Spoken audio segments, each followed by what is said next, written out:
म्हणजे थेट आत्म्याशी संवाद आहे. बिझनेस प्रॉब्लेम, मनी ब्लॉकेजेस, जॉबच्या ठिकाणी गव्हर्नमेंट जॉबला असताना सुद्धा तिथे मानसिक त्रास होणं, वेगवेगळ्या केसेसमध्ये अडकणं. आता एखाद्या वेळेस बघा, आपण ज्यावेळेस कुणाच्या सहवासात येतो तर काही माणसं आपल्याला पटकन आपली वाटतात, जवळची वाटतात, हो. आणि काही माणसं खूप वेळ सहवासात असूनही त्याच्याशी आपलं काही नाळ जुळत नाही. हो. मग आता त्याची कॉन्सेप्ट कुठेतरी संबंध पुनर्जन्माशी हो. आहे का? आणि कुठलीही व्यक्ती तुमच्या आयुष्यात येते काहीतरी कारणाने येते, काहीतरी देणं घेणं बाकीच असतं.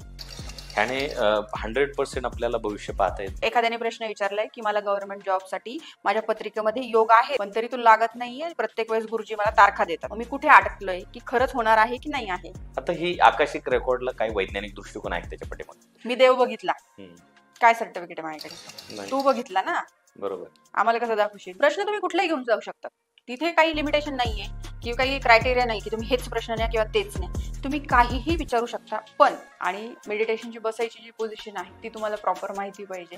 तर मॅडम मला एक गोष्ट जाणून घ्यायची आहे, समजा मृत्यू कळतो का ह्याच्यातून? बाहेरचे लोक आले, इथनं सगळ्या गोष्टी घेतल्या, बाहेर गेले, रिसर्च केला, आपण ध्यानाला बस म्हटलं आपल्या मुलाला तर बसत नाही. मेडिटेशनचा क्लास लावायचा बाळा तुला 7 दिवस, पोरगा चालला. मॅडम ध्यान करण्याचे काय स्टेप्स आहेत? पर्टिक्युलर ध्यानाला बसणं, पोझिशन तुम्हाला माहिती पाहिजे, आणि तुम्हाला शरीर नाही हे ज्यावेळेस फील होतं त्यावेळेस तुमचं ध्यान लागलं. हे तुम्हाला कोणी सांगितलंय का आतापर्यंत? जाणार आहे जेवढं तुम्ही सोडाल ना त्याच्या कितीतरी लाख पटीने तुमच्याकडे ते परत येत असतं. याला म्हणतात अध्यात्म. आता बघा, अनेक सिनेमे बघतो आपण पुनर्जन्मावर असतात, किंवा अनेक लहान मुलांच्या ज्या गोष्टी असतात त्या ऐकलेल्या असतात किंवा सांगितले जातात की तो लहान मुलगा आला आणि मग त्याने सगळं सांगितलं डिटेल की मी इथे जन्माला होतो, ह्या घरी होतो, आणि तो तिथं घेतलं तर ते खरंच ऍक्च्युली तिथं ते अस्तित्वात असतं. म्हणजे ह्याच्याबद्दल काय सांगाल?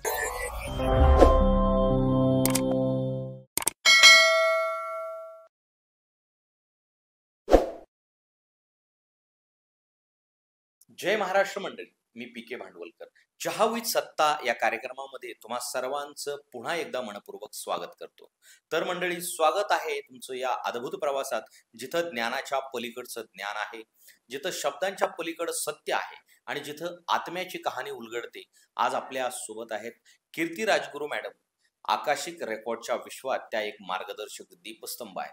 आपल्या आत्म्याच्या जन्मापासून ते आजवरच्या प्रत्येक अनुभवाचं गूढ त्या सहजतेने उलगडतात.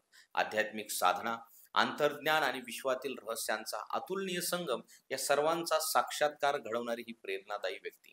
तर चला, आज आपण जाणून घेणार आहोत आकाशिक रेकॉर्ड्स आणि पुनर्जन्माची खरी गोष्ट कीर्ती राजगुरू मॅडम यांच्या सोबत.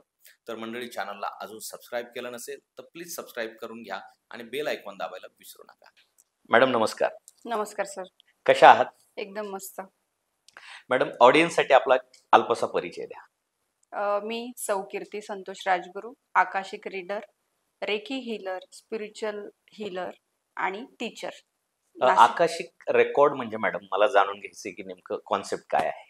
आकाशिक रेकॉर्ड्स म्हणजे आत्म्याचा जो काही प्रवास झालेला आहे, त्या आत्म्याने जे काही कर्म केलेले आहे त्याचा जो लेखाजोखा असतो त्याला म्हणतात रेकॉर्ड्स. पण तो ठेवलेला असतो आकाशात किंवा आकाशाच्या पोकळीमध्ये, म्हणून त्याला आकाशिक हा शब्द आहे. आकाशिक रेकॉर्ड्स तिथे ते 5th डायमेन्शनला असतात. जसं पृथ्वी पंचतत्वांनी बनलेली आहे तसंच आपलं शरीर पण पंचतत्वांनी बनलेलं आहे. कुठलंही ज्ञान आपण साठवताना आपल्या बुद्धीत किंवा मेंदूत साठले असं आपण ते म्हणतो. तसंच पृथ्वीमध्ये 5व्या डायमेन्शनला पोकळी आहे आणि त्या पोकळीमध्ये अफाट ज्ञान साठू शकतं, म्हणून ती तिथे लायब्ररी आपण एक म्हणू शकतो त्याला. तिथे आपले रेकॉर्ड स्टोअर असतात, म्हणून त्याला आकाशिक रेकॉर्ड्स असं म्हणतो. ही संकल्पना नेमकी कुठून आली? संकल्पना तशी भारतातलीच आहे, पण तरी फिरंगांनी हे ज्ञान बाहेर नेलं, त्याला पॉलिश केलं आणि परत हे आकाशिक रेकॉर्ड रीडिंग असं करून हे बाहेरनं आपल्या भारतात परत आलेलं आहे. आता वेगवेगळ्या संस्कृती आणि धर्मामध्ये आकाशिक रेकॉर्डची संकल्पना काय आहे, ती कशी मांडली? धर्मातनं नाही म्हणता येणार सर, पण जसं हिंदू सनातनी धर्म जर म्हणू आपण पर्टिक्युलर, तर ऋषीमुनी जे आहेत ते ध्यानस्थ बसायचे. आणि पूर्वी जे काही राजा किंवा मोठी जे काही हस्ती असायची, युद्ध सुरू असायचं तर ते मदत मागायला किंवा आता पुढचे निर्णय काय घ्यायचे आहेत, जे त्यांचे गुरु असायचे त्यांच्याकडे ते जायचे आणि ते ध्यानस्थ मुद्रेत असायचे. ज्यावेळेस प्रश्न विचारलेला असायचा आणि त्यावेळेस त्यांना थर्ड आयने जे काही कनेक्शन त्यांना दिसायचं किंवा व्ह्यू दिसायचे ते त्यांचं उत्तर द्यायचं की असं असं करा म्हणजे तुम्ही ह्या युद्धामध्ये जिंकाल. ओके. ही उपाययोजना करा. हे कुठलं आहे? भारतातलंच आहे ना. बरोबर. फक्त आपण त्याला आता नाव दिलेलं आहे. ह्याने 100% आपल्याला भविष्य पाहता येतं. हो. कसं? जो काही प्रश्न असेल तुमचा प्रेझेंट मध्ये तो तुम्ही घेऊन जाऊ शकता. भविष्य बघणं म्हणण्यापेक्षा तुम्हाला काही अडचणी आहेत आणि काही उपाययोजना तुमच्या करून झालेल्या आहेत पण तरी तुम्ही त्याच्यात अपयशी होत असाल तर याच्या पलीकडे तुमचे काही कर्म आहेत का, त्या कर्मांमुळे तुम्हाला ब्लॉकेजेस येतात आहे, तुम्हाला मार्ग मिळत नाहीये, तर त्या खोलवर रूट पर्यंत जायला आपल्याला याच्याने मदत होते. हे पास्टचंही असू शकतं, प्रेझेंटचंही असू शकतं आणि काही गोष्टी फ्युचरच्या पण आपण याच्यामध्ये बघू शकतो. बरोबर. आता हे प्रत्येक जणालाच बघता येतं का काही ठराविक लोकांना पाहता येतं? नाही सर, कोणीही बघू शकतं पण याला साधना असते, साधना आहे आणि मेडिटेशन महत्वाचं आहे. ज्यांना मेडिटेशन जमतं ते कुठलेही व्यक्ती आकाशिक रेकॉर्ड्स बघू शकते. आता मुख्यतः आकाशिक रेकॉर्ड मध्ये कोणते कोणते विषय हाताळले जातात? तुम्हाला येणारा कुठलाही प्रश्न, म्हणजे आर्थिक, मानसिक, शारीरिक, रिलेशन, सोशल, कुठलाही असू दे, म्हणजे प्रॉब्लेमवर सोल्युशन काढणे. Yes yes yes. मॅडम, आपण कधी आकाशिक रेकॉर्ड मध्ये प्रवेश केलेला आहे का? तुमचा अनुभव कसा होता? मी डेली जो आहे आकाशिक रेकॉर्ड्स जो आहे करत असते आणि खूप छान आणि वेगळे अनुभव असे येत असतात. आता हे दैनंदिन जीवनात कसा उपयोगी पडतो आपल्याला? माझं मत असं आहे, दैनंदिन जीवनात उपयोग किंवा मदत घेण्यापेक्षा खूप जटिल असे काही प्रश्न असतात तुमचे जे सुटतच नाहीयेत, त्यावेळेस तुम्ही आकाशिक रेकॉर्ड्स करा, कारण इथे तुमच्या सोलची जर्नी ओपन होते. जसं तुम्ही नुसतंच तुम्हाला प्रॉब्लेम आलेला आहे म्हणून माझ्याकडे येऊन तुम्ही जर आकाशिक रेकॉर्ड करणार आहात, तसं नाहीये. तुम्ही जे काही चांगलं केलेलं आहे ते पण मला दिसणार आहे, जे काही चुकीचं केलेलं आहे ते पण मला दिसणार आहे. तुमचा माइंडसेट असेल की ही व्यक्ती हे सगळं बघू शकते आणि तुम्ही फ्री असाल माइंडनी की ठीक आहे, काय हरकत नाही, तरच ते रेकॉर्ड्स करण्यात मजा आहे. ओके. म्हणजे थेट आत्म्याशी संवाद आहे का? येस. आत्म्याशी संवाद नाही सर.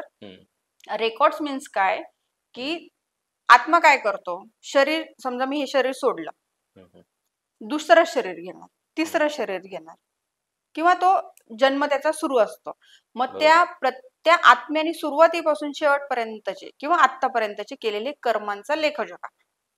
मध्ये चांगले कर्म असू शकतात, वाईट कर्म असू शकतात. वाईट केले म्हणजे ब्लॉकेजेस तयार होतात असं. तर ते पाप पुण्य, हा येस, पाप पुण्य आपण म्हणू शकतो. आणि मग ते काय आहे, मग एखादी गोष्ट अशी असते की क्युअर होणारी आहे, मग त्याला काय सोल्युशन आहे. एखादी गोष्ट अशी येते सॉल्व्हच नाही होऊ शकत, तुम्हाला हे भोगायचंच आहे, तर ते तुम्हाला पूर्ण टास्क तुमचा कम्प्लीट करायचाच आहे. अकाउंट क्लिअर केल्याशिवाय गिव्ह अँड टेक प्रत्येक ठिकाणी आहे, कुठेही आहे. त्याच्यामुळे जे काही घेतलेलं आहे ते व्याजासकट परत करा आणि तुमचा विषय क्लोज करा. आणि ते केल्याशिवाय तुम्हाला सुटका नाहीये. तुम्ही जर म्हणाल की संपलं का, एखाद्याचं छोटं उदाहरण देते मी तुम्हाला.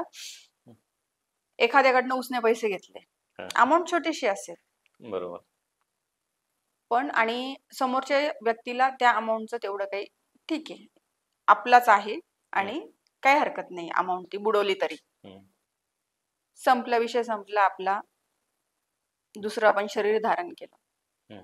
ती व्यक्ती तुमच्या आयुष्यात परत येणार, जे काही छोटी अमाऊंट आहे ती तुमच्याकडनं वसूल केली जाणार. तुम्ही कुठलंही, ती अमाऊंट असू द्या, वाक्य असू द्या, प्रशंसा असू द्या किंवा एखाद्या विषयी वाईट बोलणं असू द्या, तुम्हाला व्याजासकट परतच करावं लागतं. म्हणजे परतफेडीशिवाय पर्याय नाही. मग ते पाप आपण मागच्या जन्मी केलं असलं तरी, ते मागच्या जन्मी करू देत किंवा 3 जन्म अजून करू देत, 4 जन्म आधी करू देत, त्या सिक्वेन्स वाईज त्याचा नंबर आला की तो क्लिअर होणार असते. असं काही नियम नाहीये की पास्टच असेल, त्याचे 2 जन्म आधी असू शकतात, 3 जन्म आधी असू शकतात, तुम्हाला काही माहिती नाही ना. बरोबर. आणि कुठलीही व्यक्ती तुमच्या आयुष्यात येते काहीतरी कारणाने येते, काहीतरी देणं घेणं बाकीच असतं, त्याच्याशिवाय कोणीही भेटत नाही. आणि दुनिया गोल है, फिर से मिलते हैं. आता तुम्ही म्हटलात की मागच्या जन्मापासून, मग आता मागच्या जन्माची माहिती किंवा भविष्याविषयी माहिती हे जाणून घेणं खरंच शक्य आहे का, किंवा कशा पद्धतीने ती जाणून घेतली जाते? मेडिटेशन पोझिशन असते सर. त्याच्यामध्ये ते रेकॉर्ड, ज्या काही व्यक्तीचा आपल्याला रेकॉर्ड्स बघायचा आहे, त्याचं नाव आणि जी काही प्रोसेस असते त्या प्रोसेस प्रमाणे लायब्ररीमध्ये जाऊन रेकॉर्ड्स घेऊन आणि जो काही प्रश्न आहे त्या व्यक्तीला त्या पद्धतीने तो विचारून त्याचं सोल्युशन घेतलं जातं. आता ही सगळं झाली प्रोसेस की बघणं, तुम्ही सांगितलं की आपल्याला ती बघता येते, पण ही खरंच खरी आहे का, ह्याची शक्यता तपासण्याचं काय पॅरामीटर्स आहे? शक्यता तपासण्याचं पॅरामीटर आता सगळ्यात महत्वाचं म्हणजे ह्या फील्डमध्ये किंवा आपल्याला अटॅच होणारे लोक किंवा कन्सल्टेशन घेणारे लोक, ह्या फील्डचा त्यांना विश्वास असतो, काहीतरी अनुभव असतो, त्याच्याशिवाय ते आपल्यापर्यंत येत नाही. ज्यांचा विश्वास नसतो त्या लोकांना ह्या फील्डचा गंधही नसतो, त्यांना हे शब्दही माहिती नसतील. सगळ्यात महत्वाचं. दुसरी गोष्ट की हे पत्रिकेच्या पलीकडचं ज्ञान आपण असं म्हणूया, कारण कुंडलीच्या पलीकडचं, कारण हे एनर्जी लेवलला काम करतं. बरोबर. आता मला सांगा, एनर्जी स्टोअर होतात. आता खरंच लायब्ररी आहे का, खरंच पुस्तक आहे का, हे सांगतोय, पण तिथे सगळ्या गोष्टी सांकेतिक भाषेत असतात, एनर्जी लेवलला असतात. आणि मग मी त्या युनिव्हर्सच्या एनर्जीशी कनेक्ट होऊन तिथला जो काही डाटा आहे तो बघून आणि मग मी तुम्हाला सांगणार आहे. जे काही सस्पेन्स गोष्टी अशा आहेत त्या पर्टिक्युलर तुम्हालाच माहिती आहे, आणि मी जर ते बघून तुम्हाला सांगते तर तुमचा विश्वास बसेल ना. बरोबर.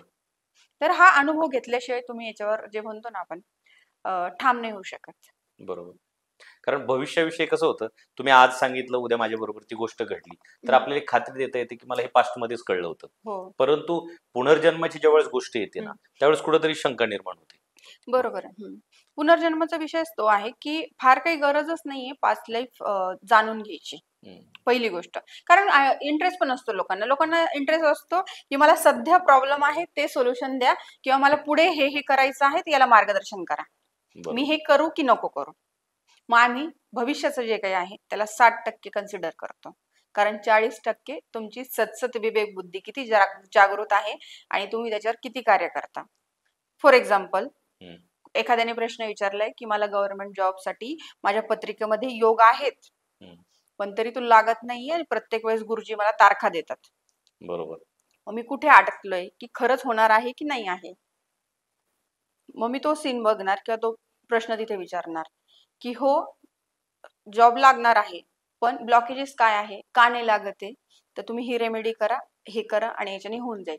पण रेमेडी करायची असेल तर, नसेल करायची तर तुम्ही अभ्यास करा, लागा.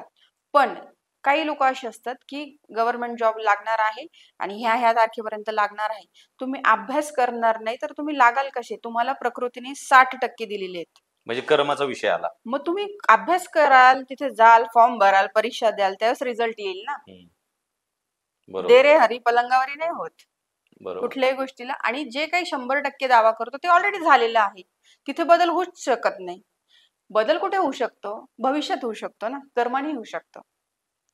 बरोबर. म्हणजे कर्माशिवाय ह्याला पर्याय नाही, जरी किती तुम्ही भविष्यवाणी केली तरी कर्म हे करावंच लागतं. हा, मग शक्यता तुमच्या वाढतात ना. जर 60% कन्सिडर करतो तर मोठा आकडा सांगतोय, तुम्हाला 40% कर्म करायचंय. बरोबर. म्हणजे थोडस त्या कामाकडे फोकस होतो. मग समजा आलं की नाही बाबा तुझं गव्हर्नमेंट जॉबचं नाही, तू बिझनेसच्या याचा आहे, तू बिझनेसला लाग, ऑप्शन ठेवत नाही माणूस. हा. आता ही आकाशिक रेकॉर्डला काही वैज्ञानिक दृष्टिकोन आहे त्याच्या पाठीमागे? याला दावा आणि सिद्ध करणं जे आहे, अनुभव घेतल्याशिवाय सिद्ध नाही करू शकत. वैज्ञानिक दावा तसा करता नाही येणार, पण ज्ञान आहे आणि काही गोष्टी म्हणतो ना आपण सिद्धीच्या पलीकडचा, सिद्ध करण्याच्या पलीकडच्या, त्या ह्या अशा असतात एनर्जी लेवलच्या. एनर्जी लेवल तुम्ही अनुभव घेतल्याशिवाय तुम्हाला समजणारच नाही. याला कुठलंही सर्टिफिकेट नाहीये. मी देव बघितला, काय सर्टिफिकेट आहे माझ्याकडे? तू बघितला ना, बरोबर, आम्हाला कसं दाखवशील? पण ती दृष्टी मला आहे, ती तुम्हाला पण बघायचं, तुम्हाला ती दृष्टी तयार करावी लागेल. बरोबर. आता तुम्हाला काय काय अनुभव आले ह्या फील्डमध्ये, कशी लोक भेटली तुम्हाला? सगळ्या प्रकारची लोक आहेत सर. बिझनेस प्रॉब्लेम, मनी ब्लॉकेजेस, जॉबच्या ठिकाणी गव्हर्नमेंट जॉबला असताना सुद्धा तिथे मानसिक त्रास होणं किंवा वेगळ्या वेगळ्या केसेस मध्ये अडकणं, इंटरनल रिलेशनशिपचे प्रॉब्लेम, हेल्थ इश्यू, मोठे मोठे आजार होतात. बरेचसे असे वेगवेगळ्या फील्डचे वेगळे वेगळे प्रश्न डीप मधले भरपूर आहेत. आता समजा एखादा मानसिक रुग्ण असेल तर त्याच्यावर ही गोष्ट लागू पडते का? आपण तिथे शोधू शकतो ना. प्रश्न तुम्ही कुठलाही घेऊन जाऊ शकता. तिथे काही लिमिटेशन नाहीये किंवा काही क्रायटेरिया नाही की तुम्ही हेच प्रश्न न्या किंवा तेच न्या. तुम्ही काहीही विचारू शकता, पण तो सॉल्व्ह होणारा असेल तर तिथे तुम्हाला सॉल्व्हिंगचा ऑप्शन येईल. तो सॉल्व्ह होणारा नसेल तर तिथे येतं फुली नो चान्स. तुम्हाला भोगावेच लागतील. आता ज्यावेळेस तुम्ही आकाशिक रेकॉर्ड्स मध्ये प्रवेश करता त्यावेळेस मन, आत्मा, सचेतना आणि मन याचा संबंध कसा येतो? मेडिटेशन, प्रॅक्टिस आणि third I activation. Third I तुमचं आज्ञाचक्राने ते स्वच्छ असेल. ऍक्टिव्ह सगळ्यांचंच असतं, कारण ऍक्टिव्ह नसेल तर माणूस जिवंत नाही राहू शकत. बरोबर. ऍक्टिव्ह सगळ्यांचे असतात. थोडक्यात म्हणून आपण त्याला धूळ बसलेली असते, ती स्वच्छ करायची असते. मग ती कशाने होते? मेडिटेशनने होते, ध्यानाने होते, त्राटकने होते. त्याच्यावर तुम्ही काम केलं की त्या युनिव्हर्सच्या एनर्जीशी कनेक्ट व्हायला तुम्हाला मदत होते. सगळ्यात महत्वाचं म्हणजे तुमचे 7 चक्र बॅलन्स पाहिजे आणि मेडिटेशनची बसायची जी पोझिशन आहे ती तुम्हाला प्रॉपर माहिती पाहिजे. सगळ्यात महत्वाचं तुमचा ओरा कसा आहे, तुमची ऊर्जा कशी आहे आणि तुमच्या बॉडीमध्ये कुठलं तत्व आहे की तुम्ही कुठली साधना केली पाहिजे तर त्या एनर्जीशी तुम्ही कनेक्ट होऊ शकता. बरोबर. ह्या सगळ्या बेसिक गोष्टी आहे. ह्या झाल्या की तुम्हाला सगळ्या गोष्टी बघायला मिळतात. आता ह्या गोष्टी आहेत की ज्यावेळेस पाप पुण्याचा हिशोब लागतो. आता जर एखाद्या व्यक्तीच्या आयुष्यात काही घडलेलं असेल, खूप सिक्रेट गोष्ट असेल, तर त्याची गोपनीयता कशी ठेवली जाते? पर्टिक्युलर त्या व्यक्तीपुरतच मर्यादित असतं. 100% गोपनीयता असते. ती गोष्ट बाहेर जात नाही. काही कारणच नाही ना.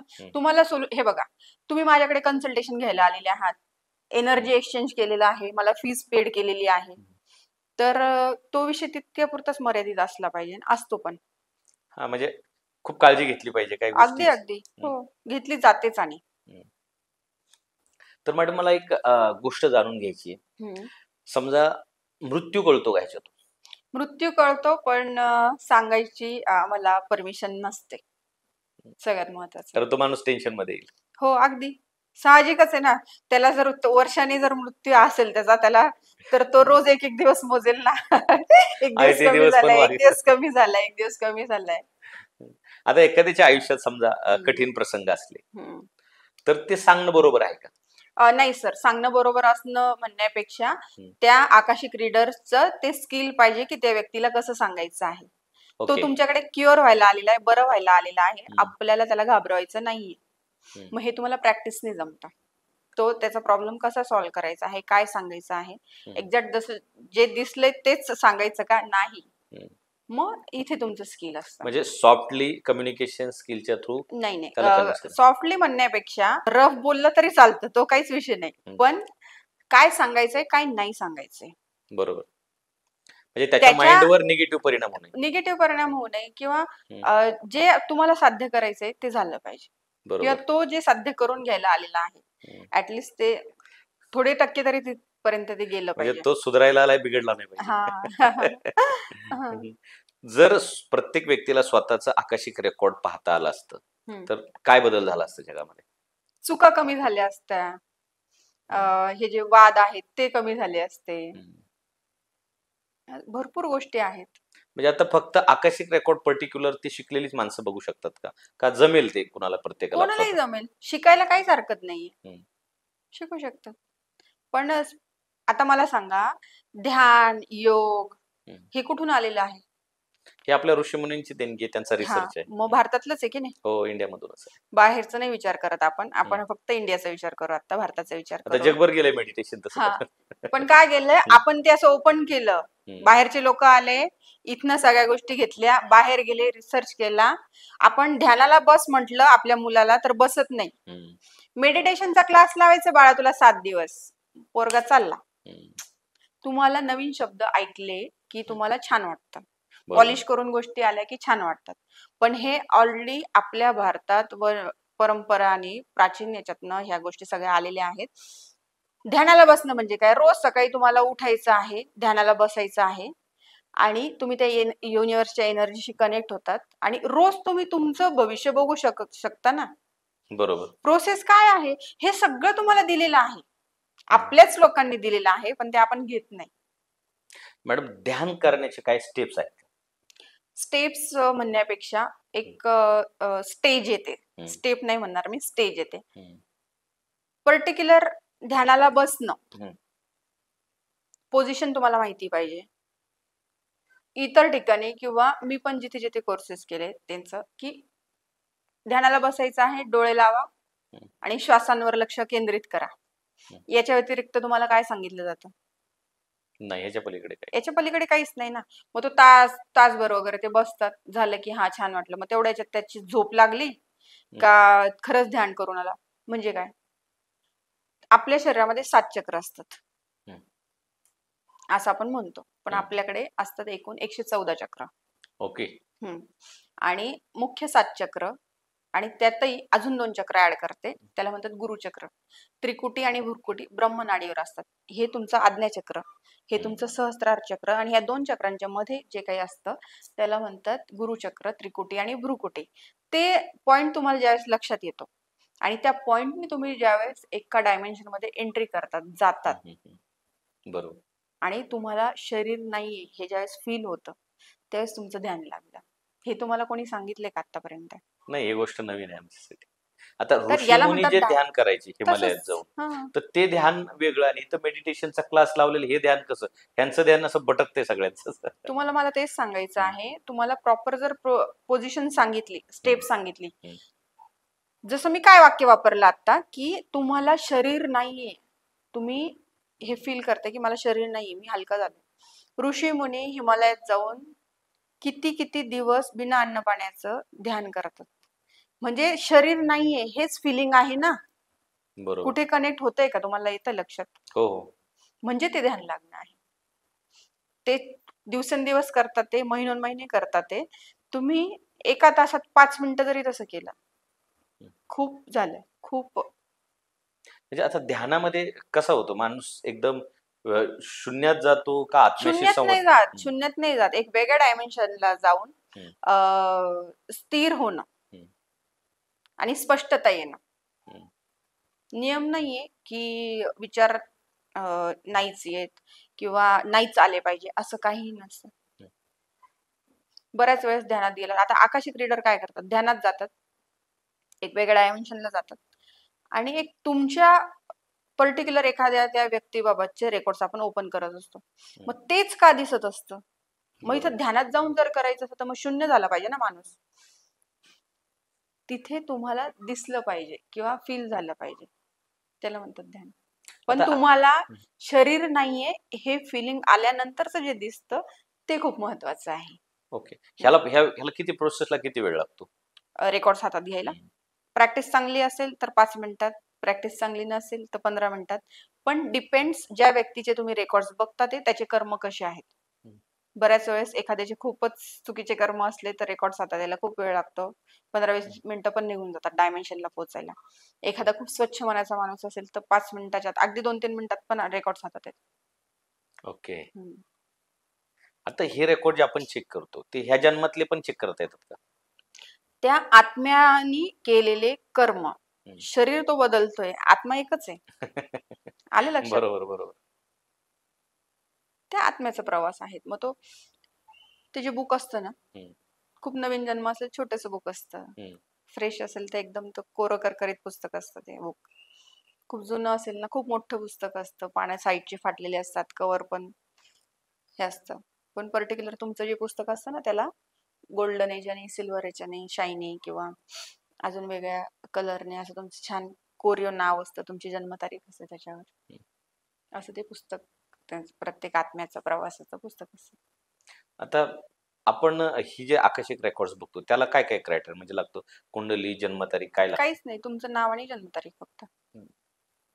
समजा आपलं ह्या जन्माचं नाव वेगळं असेल तर आपल्याला त्या जन्मातलं नाव कळू शकतं मागच्या? विचारायला काही हरकत नाही, पण एवढं डिटेल डीप म्हणण्यापेक्षा सिंगल तुमचं पहिलं नाव जे आहे ते समजतं आणि जन्म कुठला काय ते सीन सगळं दिसत असतो. बरोबर. आता बऱ्याच लोकांचा पुनर्जन्मावर वगैरे विश्वास नसतो, हम्म. तर ह्याबद्दल काय कॉन्सेप्ट नसतो. आहे? बऱ्याच लोकांचा नसतो ना. हो, मग तो आता व्यक्ती परत्वे विचार बदलत असतात, तर त्याच्यामुळे आपण कोणाच्या विचारांवर हावी नाही होऊ शकत किंवा आपल्या विचारांवर आपल्या कर्मावर कोणी हावी नाही होऊ शकत. आणि सत्य काय आहे ते किती मान्य केलं नाही मान्य केलं तर बदलत नसतं. बरोबर. त्रिकालाबाधित आहे ते त्रिकालबाधित सत्य. आता एखाद्या वेळेस बघा, आता आपण ज्यावेळेस कोणाच्या सहवासात येतो तर काही माणसं आपल्याला पटकन आपली वाटतात, जवळची वाटतात, हो. आणि काही माणसं खूप वेळ सहवासात असूनही त्याच्याशी आपलं काही नाळ जुळत नाही. हो. मग आता त्याची कॉन्सेप्ट कुठेतरी संबंध पुनर्जन्माशी आहे का? पुनर्जन्माशी आहे, कारण जसं मी तुम्हाला सुरुवातीला म्हटलं की आपल्याला अकाउंट क्लिअर करायचं असतं. एक साधी 100 रुपयाची नोट जरी असेल तरी तो व्यक्ती ती घ्यायला परत येत असतो.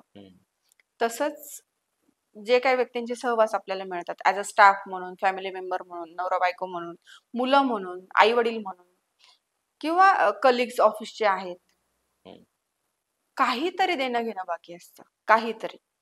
मग ते तुमचं शाब्दिक जरी असेल, सहवासाचं जरी देणं घेणं असेल तरी तेवढ्या त्या सहवासापुरते ते लोक तुमच्या सहवासात येतात. बरोबर. अट्रॅक्शन पॉवर जे म्हणतो ना आपण, लॉ ऑफ अट्रॅक्शन वगैरे. येस येस येस, या गोष्टी काम करत असतात. आता कर्माचा सिद्धांत तुम्ही मला सांगितलं, पण काही लोक बघा ह्या जन्मामध्ये कुणी क्रिकेटर बनतं, कुणी गायक बनतं, कुणी अनेक फील्डचे तो नेता बनतो, पंतप्रधान बनतो, तर ते मागच्या जन्मीही असंच काहीतरी पॉवरफुल असतात की ह्या जन्मात आल्यावरच ते? नाही, तसं काही नियम नाही सर, अजिबात तसं काही नियम नसतो. तुम्ही सक्सेस होणं, माझ्या अनुभवाने मी जे काही रेकॉर्ड्स केले आता, सक्सेसफुल व्यक्ती जे दिसतात ते सगळ्या लेवलला, मग ते सामाजिक असू देत, राजकीय असू देत, किंवा तुमचं फिल्म लाईन मध्ये असू देत, किंवा अजून काही वेगळ्या स्टेजेसचे असू देत, नेम फेम सगळ्या गोष्टी त्यांच्याकडे आहेत, तर त्यांनी खूप छान अध्यात्म केलेलं होतं असं मला बघण्यात आलेलं. आणि अध्यात्माची स्टेज काय आहे, काय वाटतं तुम्हाला? अध्यात्म म्हणजे काय? तुमच्या ह्याच्यात सांगा. अध्यात्म म्हणजे मला तर स्पिरिच्युअलिटी वाटते. स्पिरिच्युअलिटी इंग्लिश शब्द आहे, अध्यात्म हा मराठी शब्द आहे. बरोबर. अध्यात्म म्हणजे काय की सगळं असून सुद्धा त्याचं असण्याचा नसण्याचा मला फरक पडत नाही. नाहीये तरी दुःख नाहीये, आहे तरी आनंद नाहीये, मी न्यूट्रल आहे. ही पोझिशन तुमची ज्यावेळेस येते ना त्या आत्म्याची, सगळ्या गोष्टींचं सुख घेऊन झालंय, सगळं दुःख करून झालेलं आहे, आणि आता काही फरक पडत नाही की करोडो रुपये कोणी समोर ठेवले तर ते यूज कसे करायचे, काही नाही. कारण मी 1000 रुपयाच्या ड्रेस मध्ये पण खुश आहे आणि 10,000चा ड्रेस घेतला तरी माझं अंगच झाकणार आहे, बरोबर, वेगळं काही होणार नाही. त्याच हे जे येतं ना की नको, काहीही हरकत नाहीये, हा 100 रुपयाचा पण मला चालणार आहे. ह्यावेळेस ती पोझिशन तुमची आली की जाणार आहे, जेवढं तुम्ही सोडाल ना त्याच्या कितीतरी लाख पटीने तुमच्याकडे ते परत येत असतं. याला म्हणतात अध्यात्म. आतापर्यंत तुम्ही किती रेकॉर्ड चेक केले, काय अनुभव आहे? 500-700च्या वर. म्हणजे मोठा अनुभव आहे. हो. कशी माणसं भेटली तुम्हाला? भरपूर प्रकारचे भेटले, भरपूर फ्रॉड करणारे, खून करणारे, आणि रिलेशनशिप्सचे प्रॉब्लेम, नंतर तुमचे मनी ब्लॉकेजेस किंवा फ्रॉड करणारे मनीच्या याच्यातले ते वेगळे, किंवा काही व्यक्तींचं असं असतं ना की डुएल पर्सनॅलिटी, असं त्यांना वाटत असतं की काय कळणार आहे, मी आता खूप छान बोलते, रेकॉर्ड्स ओपन केल्यावर सगळं समजतं की हा व्यक्तीचं टाईप काय आहे. खूप प्रकार असतात, व्यक्ती तितक्या म्हणतो ना आपण प्रकृती. म्हणजे ह्याच्यात आता प्रमाण कसं वाटलं तुम्हाला? मग पाप करणारी जास्त आहेत की पुण्य करणारी? नाही, तसं नाही. बरेचसे बॅगेजेस, मी जसं म्हटलं की कर्म तुमचे चांगले पाहिजे, बॅगेजेस जे घेऊन आलेले असतात, चांगले व्यक्ती भरपूर असतात, आहेत, आणि पण काही कारणाने त्यांचे ब्लॉकेजेस तयार होतात आणि चुकीचं वागायला भाग पाडले जातात, त्यांना पण परिस्थिती तशी निर्माण होते किंवा सोल्युशन प्रॉपर मिळत नाही, अशा सगळ्या गोष्टी होत असतात. व्यक्ती कोणीही वाईट नसतं, परिस्थिती जशी आली तसा तो मोल्ड होत असतो. बरोबर. आता बघा, अनेक सिनेमे बघतो आपण, पुनर्जन्मावर असतात किंवा अनेक लहान मुलांच्या ज्या गोष्टी असतात त्या ऐकलेल्या असतात किंवा सांगितल्या जातात, की तो लहान मुलगा आला आणि मग त्याने सगळं सांगितलं डिटेल, की मी इथे इथे जन्माला होतो, ह्या घरी होतो, आणि तो तिथं घेतलं तर ते खरंच ऍक्च्युली तिथं ते अस्तित्वात असतं. म्हणजे ह्याच्याबद्दल काय सांगाल? थर्ड आय ऍक्टिव्हेशन म्हणजे काय कॉन्सेप्ट आहे ती? तुम्हाला मी परत सांगते, मेडिटेशन आणि पास्ट लाईफ मध्ये आपले चक्र ऍक्टिव्ह असतील, आपलं अध्यात्म चांगलं झालेलं असेल आणि सर्टन याच्यानंतर त्या व्यक्तीचा मृत्यू होतो आणि परत तो शरीर धारण करतो. बरोबर. तो आत्मा तसाच येतो ना, त्याचे चक्र तसेच ऍक्टिव्ह असतात ते, आणि पूर्णपणे आठवत असतं. असं खूप ठराविक लोक असतात, त्यांना ह्या सगळ्या गोष्टी पूर्णपणे अगदी न अभ्यास करता, न काम करता समजू शकतात. पण अभ्यास करूनही ह्या गोष्टी कळता येतात किंवा आपण एक्सप्लेन करू शकतो. नॅचरली काही गोष्टी येत असतात, पण ते थर्ड आय चक्रा तुमचं जे आहे ते तुम्हाला ओपन असेल तर अगदीच. आता ही जी पुनर्जन्माची कॉन्सेप्ट म्हणा किंवा आकाशिक रेकॉर्डची कॉन्सेप्ट म्हणा, ते इतर धर्मांमध्ये पण सेम अशीच आहे की वेगळी आहे? नाही, याला काही धर्माचं लेबल नाही सर. कोणी करू याला शकतं. फक्त आत्म्याचं आणि माणसाचं. येस येस, धर्माचं लेबलचा विषयच येत नाही ना याला. आता माणूस हा एक प्राणी आहे आणि इतरही प्राणी, पण त्यांच्या बाबतीतही अशाच पद्धती असू शकतात? हो, असू शकतात. म्हणजे सजीव जो आहे, जो आत्मा ट्रान्सफर करतो, त्याचा आपण रेकॉर्ड पाहू शकतो. समजा मागील जन्मात काही इच्छा अपूर्ण राहिल्या, तर त्या जाणून घेतल्याच्या नंतर ह्या जन्मात पूर्ण होतात का? हो, होतात. होतात का म्हणजे नॅचरली होऊनच जातात.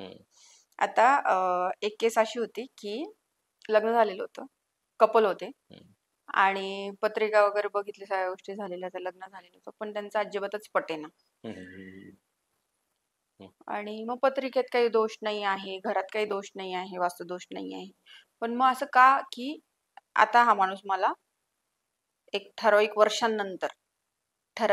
वर्षांनंतर हा मला आता नको वाटतोय, किंवा ही स्त्री मला आता नको वाटते ठराविक वर्षांनंतर, सुरुवातीला नाही. मग असं का?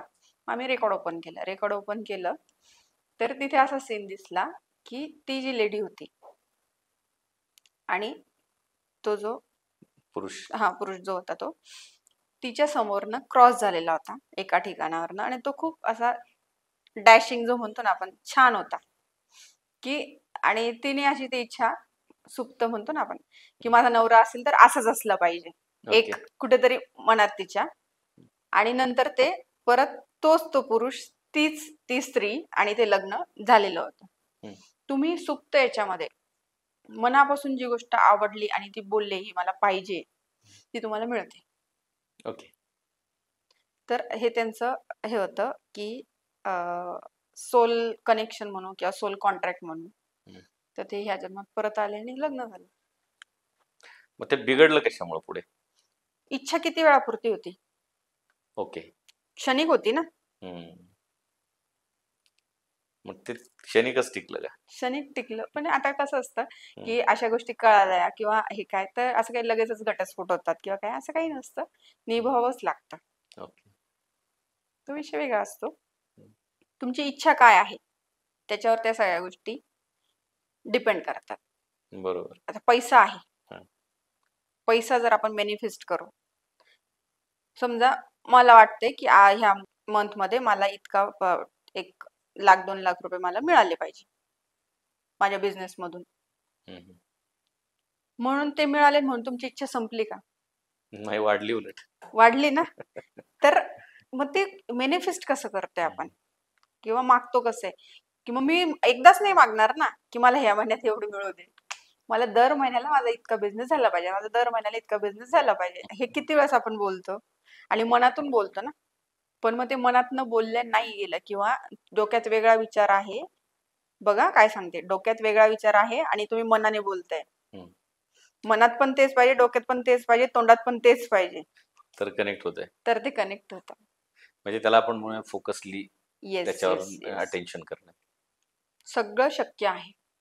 समजा पुनर्जन्म ही कॉन्सेप्ट जरी खरी असली तरी माणसानं कसं रिॲक्ट व्हायला पाहिजे, कसं जगायला पाहिजे हे जीवन? जसं आपण म्हटलं, आकाशिक रेकॉर्ड्स कशाचं प्रतीक आहे, तर तुमच्या आत्म्याच्या कर्मांचं पुस्तक आहे. बरोबर. मग कर्म म्हणजे काय? हातानेच केलेले कर्म का? एखाद्याला मारलं म्हणजे कर्म चुकीचे झाले का? अजिबात नाही. तो तर आहेच आहे, मोठा गुन्हा आहे कोणाला मारणे. इथे विषय येतो, तुम्ही कोणाला दुःखी करताय, त्याची ब्लेसिंग कशी घेताय. तुम्ही एखाद्याला वाईट बोलू नाही त्याला हर्ट करू शकता, आणि तो ब्लेसिंग देताना तुम्हाला काय देईल? श्राप दिल, शिवाय दिल, काहीतरी वाईट गोष्टी बोलेल. तोंडावर जरी बोलणार नाही, मनातल्या मनात तरी काहीतरी कुढेलच. एखाद्याचे पैसे घेतलेले आहे भरपूर प्रमाणात, ते तुम्ही परत नाही करत आहे. फोन करताना तो तुम्हाला पैसे काढायचे तुमच्याकडे म्हणून गोड बोलेल, दादा रे कधी देतो, भरपूर दिवस झाले. फोन ठेवल्यावर काय करत असेल? तो वाईटच बोलत असेल. रिलेशनशिप मध्ये आहात, त्या व्यक्तीला कसं ट्रीट करताय, सुरुवातीला कसे वागत होतात, मधल्या पिरियड मध्ये कसे वागतात ते, किंवा नंतरचा पिरियड तुमचा त्या व्यक्तीबाबतचा फोकस कसा होतोय, ती व्यक्ती काय विचार करते आपल्या बाबत, ते एक ब्लेसिंग. आई वडिलांनी लहानाचं मोठं केलं, त्यावेळेस ते तरुण होते, आपण लहान होतो. आता ते वयस्कर झालेत, आपण तरुण झालोय. त्यांना आपली गरज आहे. आपण लहान होतो त्यावेळेस त्यांनी आपल्याला त्यांचा 100% वेळ दिला. बरोबर. आपण आता त्यांना वेळ देतोय का? बोलताना तुमच्याशी ते छानच बोलतील, तुम्ही जाल मनात कुठेतरी याच्या बायकोने याला शिकवलेलं असेल हा आता पहिल्यासारखं राहिलेलं नाहीये. ब्लेसिंग काय घेतो? वाईट. बहीण आहे, आधीचं ट्रीटमेंट वेगळं होतं. लग्नाला तुमच्याही भरपूर वर्ष झाले, समोरच्या व्यक्ती बहिणीच्याही लग्नाला भरपूर वर्ष झाली. ते सुरुवातीचं प्रेम आणि आताचं प्रेम, अटॅचमेंट तशीच आहे का? नाही ना, राहत नाही. म्हणजे आपण ठेवत नाही, आणि हे एका हाताने टाळी नाही वाजत. तुम्ही द्या, समोरचा बरोबर देईल. समोरच्याने एक चूक केली की आपण त्याच्यावर दुसरी तयार करतो. तू अशी बोलली का, मग मी असं बोलतो, मग लगेच तिच्या परत हा असं बोलला का, मग मी आता असं करते. हे तुमचं वॉर जे आहे ना, तो सुरू होतो. समोरच्याने केलेली ना चूक, सोडा ना, मला समजलीच नाही तू चूक केलेली, परत ती दुसरी करणारच नाही ना. बरोबर. आणि ते तुमचे आहेत, तुमच्या आयुष्यामध्ये आलेले आहेत, तर काहीतरी देणं घेणं बाकी आहे, आणि हे सुटणार नाही. रक्ताची नाती सुटत नाहीत, शेवटच्या क्षणापर्यंत तुम्हाला निभवायची आहेत. तर मग त्या चुका का लक्षात ठेवायच्या, आणि ब्लेसिंग का चुकीच्या घ्यायच्या? आपलं बॅग जे आहे ना, चांगल्या गोष्टींनी भरायचं, त्या चांगल्या ब्लेसिंग घ्यायच्या. की जगात असा भाऊच नाहीये, मी आतापर्यंत बघितलाच नाही असा माझा भाऊ आहे, जगात असा मुलगाच नाहीये की तो ज्या पद्धतीने आम्हाला ट्रीट करतो. जगात मी असा नवराच बघितला नाही की जो नवरा मला ठेवतो, किंवा माझ्या ज्या काही गोष्टी आहेत, मला ट्रीट करायची जी काही पद्धत आहे. मुलं आहेत, सगळ्याच गोष्टी पैशाने नाही विकत घेतात. चांगलं बोलायचं, फक्त दुखवायचं नाही. त्रास होत नाही का? होतो. प्रत्येकाचा स्वभाव वेगळा, बोलायची पद्धत वेगळी, रिॲक्ट व्हायची पद्धत वेगळी आहे. पण कुठे व्हायचं, किती व्हायचं, कसं व्हायचं. आणि समजा तुम्हाला रिॲक्ट व्हायचंच आहे, झालेलेच आहात, पण मग तुमचा त्या चांगल्या गोष्टींचा कंट्रोल इतका पाहिजे की तुम्ही एखादा शब्द वाईट जरी बोललेले आहात, पण त्या व्यक्तीला ते कळायला पाहिजे की नाही, हा माणूस आता फक्त रागात बोलतोय, याला राग आलेला आहे, हा 5 मिनिटात शांत होईल, आणि ठीक आहे, इट्स ओके. मग हे तरी तुम्ही कमवलेलं पाहिजे. ब्लेसिंग चांगले घ्या, कर्म चांगले करा, बॅग चांगली भरा.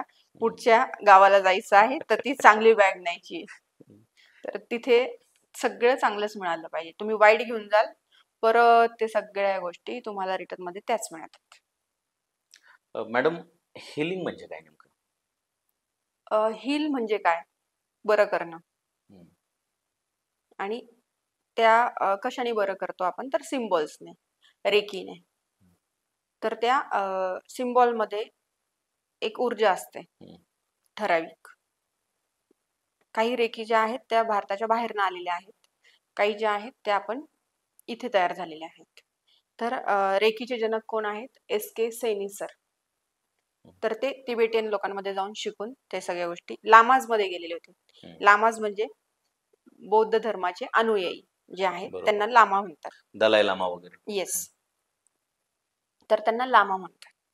आणि त्यांच्याकडनं जे काही सिम्बॉल, ज्या काही बरं करण्याच्या एनर्जी लेवलला ज्या काही पद्धती आहेत ते शिकून भारतात आले, आणि भारतामध्ये त्यांनी ह्या स्किल जे आहे, कोर्सेस जे आहेत ते डेव्हलप केलेले आहेत.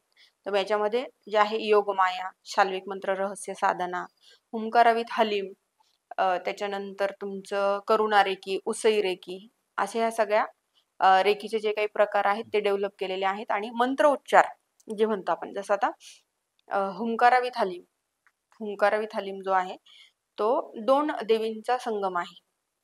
हुंकारा म्हणजे कालिका माता आणि हलीम म्हणजे बागलामुखी देवी. तर याचे 2 सिंबल तुम्हाला मिळतात. तर हुंकाराचा जो सिंबल आहे तो 3,84,000 मंत्र उच्चार केल्यावर जी ऊर्जा तयार होते ती त्या एका सिंबल मध्ये आहे. आणि लिमचं जे सिंबल आहे ते 1,34,000 मंत्र म्हटल्यावर जी ऊर्जा तयार होती ती त्या सिंबल मध्ये आहे.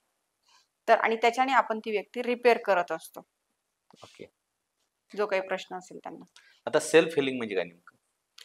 सेल्फ हिलिंग असू देत किंवा समोरच्या व्यक्तीची हिलिंग असू देत, पद्धत सेम आहे, फक्त व्यक्तीची जागा बदलते. चक्रांवर हिलिंग देत असतो आपण पर्टिक्युलर. आता हिलिंग आणि रिकव्हरी मध्ये काय फरक आहे? हिलिंग म्हणजे बरं करणं. आता रिकव्हर होणं त्याच्या ऊर्जेवर आणि हिलरच्या ऊर्जेवर डिपेंड असतं, किती दिवसात रिपेअर होणार. तुमच्या मते म्हणजे सर्वात प्रभावी हिलिंग म्हणजे काय? माझ्या मते सर्वात प्रभावी हिलिंग हिलरवर डिपेंड आहे. त्याचं तत्व कुठलं ऍक्टिव्ह आहे आणि त्यांनी कुठल्या तत्वाचं हिलिंग शिकलेलं आहे, किती तत्व स्वतःचं जागृत केलेलं आहे, त्याच्या ओऱ्यामध्ये स्वतःची किती ऊर्जा आहे, तर तो समोरच्याला ऊर्जा देऊन त्या व्यक्तीला बरं करू शकतो. समजा माझं तत्व आहे ऊर्जेचं, अग्नितत्व आहे आणि देवीचं तत्व आहे आणि मी साधना शिवाची करते, तर मला काय रिझल्ट येईल? स्वतःलाच पहिली गोष्ट पाहिजे तो रिझल्ट नाही येणार ना. वाईट आहे का? अजिबात नसतं. पर्टिक्युलर आता मला सांगा, एखाद्याला साईबाबा आवडतात, एखाद्याला शंकर महाराज आवडतात, एखाद्याला स्वामी समर्थ आवडतात, कोणाला विठ्ठल रुक्मिणी आवडते, मग त्याला इतर देव आवडत नाही का? आवडू शकतो. आवडतातच, पण भक्ती एकाचीच करतो ना तो, तिथे त्याचं ते मन रमतं. तसंच इथे पण असं असतं, तुमचं जे तत्व असतं त्या पद्धतीने तुम्ही जर त्या तत्वाचंच ध्यानधारणा उपासना केली तर ते तत्व तुमचं छान ऍक्टिव्ह होतं, जागृत होतं आणि तुम्ही त्याच्याने समोरच्याला बरं करू शकता. एखादी अशी व्यक्ती आली आहे का तुमच्या ह्याच्यामध्ये अनुभवामध्ये की त्याचं तुम्ही हिलिंग केलेलं आहे आणि तुम्हाला एक बेस्ट अनुभव आलाय? हिलिंग तर रोजचेच असतात आपल्याकडे. आणि आत्ताचाच प्रसंग सांगते तुम्हाला मी. 6 महिन्यापूर्वीचा एक शोल्डर पेन होतं एका लेडीला आणि माझ्याकडे त्या आल्या की बरेच वर्ष झाले हे सुरू आहे, तुम्ही मला हिलिंग द्या. एक 7 डेजचं हिलिंग आम्ही प्रोसेस त्यांच्यासाठी ठेवली. आता पर्टिक्युलर त्या शोल्डरसाठी हिलिंग नाही दिलं मी, त्यांना पूर्ण बॉडीला हिलिंग दिलं. पूर्ण चक्रावर त्यांना हिलिंग दिलं आणि त्यांना जो काही त्यांचा स्पेक्स होता नंबरचा, खूप काही नंबर होता असं नव्हतं, पण त्यांचे ना मधूनच असे डोळे लाल व्हायचे, खूप पाणी यायचं डोळ्यांना आणि मग ते स्पेक्स लावल्याशिवाय त्यांना शांत नव्हतं वाटत किंवा तो लावावाच लागायचा. दिसायला त्यांना पुसट दिसायचं, पण पर्टिक्युलर नंबर मोठा होता का असं काही नव्हतं. आणि आपल्या हिलिंग प्रोसेसने 7 दिवसाच्या नंतर आजपर्यंत त्या लेडीने स्पेक्स लावला नाही. ओके. शोल्डर पेन तर गेलंच, तो विषयच नाही, पण ही पण गोष्ट झाली. आता ही निगेटिव्ह एनर्जी जी असते त्याच्यावर हिलिंग कसं काम करतं? किती दिवसाची एनर्जी स्टोर आहे, कुठल्या पद्धतीने निगेटिव्ह एनर्जी पाठवलेली आहे. मॅजिक जे आहेत, मॅजिक हे 6 प्रकारने होतं. त्यातला कुठला प्रकार आहे, त्याला तोड किती पाहिजे, किती दिवसाचं हिलिंग पाहिजे, किती तासांचं हिलिंग पाहिजे, किती सिम्बॉल्सचं हिलिंग पाहिजे, ते सगळं स्टडी करून मग त्या पर्टिक्युलर व्यक्तीच्या बाबत आपण प्रेडिक्शन देऊ शकतो की हे किती दिवसात होऊ शकतं. व्यक्ती परत्वे सगळ्या गोष्टी बदलत असतात. हिलिंगसाठी किती पेशन्स म्हणजे संयम ठेवावा लागतो? मिनिमम 11 दिवस, मोठा आजार असेल तर 31 दिवस, 41 दिवस. कुठले कुठले आजार बरे राहू शकतो? म्हणजे कॅन्सर सारखे आजार पण बरे होऊ शकतात? श्रिंक होतात गाठी, त्रास कमी होतो. जे तुमच्या भाग्यात आहे, भोगात आहे, ते तुम्हाला भोगायचंच आहे, ते अकाउंट क्लिअरच करायचं आहे. तीव्रता कमी होते, त्रास कमी होतो. जे क्युअर होणार आहे ते क्युअर होऊन जातं. जे नसेल व्हायचं त्याला तुम्हाला सहनशक्ती मिळते की तुम्ही ते सहन करू शकता, सुसह्य होतात गोष्टी. कोणीही हिलर देव नसतो, बरोबर, तो माध्यम आहे आणि तो त्याचं शिकलेला असल्यामुळे प्रयत्न करणारच आहे प्रत्येकाला बरं करणं. पण देवाची जागा नाही घेऊ शकत, ते गोष्ट काढूनच घेणं. त्या व्यक्तीला कधी कळतं की हिलिंगची गरज आहे? कळतं म्हणण्यापेक्षा ह्या मार्गावर ज्यांचा विश्वास आहे ते बरोबर तिथपर्यंत पोहोचून जातात. जे म्हणतो की औषधोपचार करून खूप थकलोय, आता बिना औषधाचं बरं व्हायचंय, त्यावेळेस जे काही मार्ग शोधायला लागतात आणि त्या पर्टिक्युलर प्रॉपर व्यक्तीपर्यंत ते पोहोचतात आणि गोष्टी व्हायला लागतात.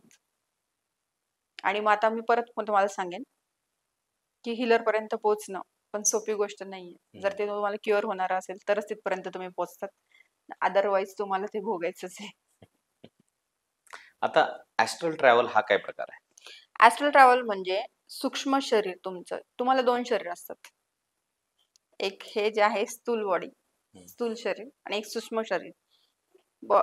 सूक्ष्म शरीर श्रिंक होत होत शरीराच्या बाहेर पडून प्रवास करून येणं, फिरून येणं, परत तुमच्या शरीरामध्ये प्रवेश करणं, त्याला म्हणतात ऍस्ट्रल ट्रॅव्हल. सूक्ष्म शरीराने जग फिरणं. मॅडम, आता तुम्ही बोलता बोलता म्हटलात की मी शिकवते, म्हणजे नेमके ह्याचे क्लासेस वगैरे असतात का काही प्रॉपर? हो, क्लासेस असतात. मेडिटेशन पोझिशन चे क्लासेस असतात, त्याच्यानंतर आकाशिक रेकॉर्ड रिडिंगचे क्लासेस असतात, पास्ट लाईफ रिग्रेशनचे क्लासेस असतात, रेकी असतं, यंत्रॉलॉजी आहे, न्यूमरोलॉजी आहे, ऍस्ट्रोलॉजी आहे, रून्स आहेत, सिजिल्स आहेत, असे भरपूर आपले क्लासेस आहेत आणि ऑनलाईन लाईव्ह क्लासेस मी घेत असते.